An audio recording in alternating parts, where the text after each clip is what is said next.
अस्सलामु अलैकुम वरहमतुल्लाहि वबरकातुहू। प्यारे बच्चों, आज हम अदाद की गिनती सीखेंगे।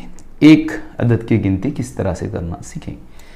सबसे पहले ये देखिए, ये कितने गिलास हैं? एक गिलास।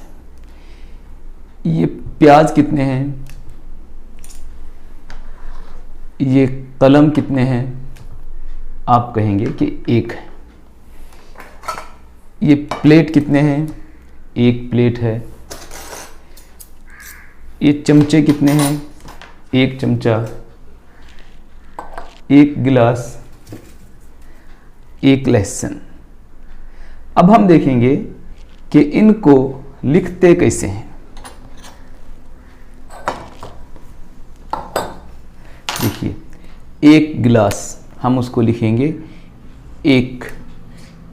एक प्याज हम लिखेंगे एक। एक कलम लिखेंगे एक। एक गिलास, एक लहसुन, एक प्लेट, एक चमचा। आप भी इसी तरह से तुम्हारे घर में पाई जाने वाली चीज़ों को लेकर एक एक गिनेंगे और लिखेंगे। अस्सलामु अलैकुम वरहमतुल्लाहि वबरकातुहू।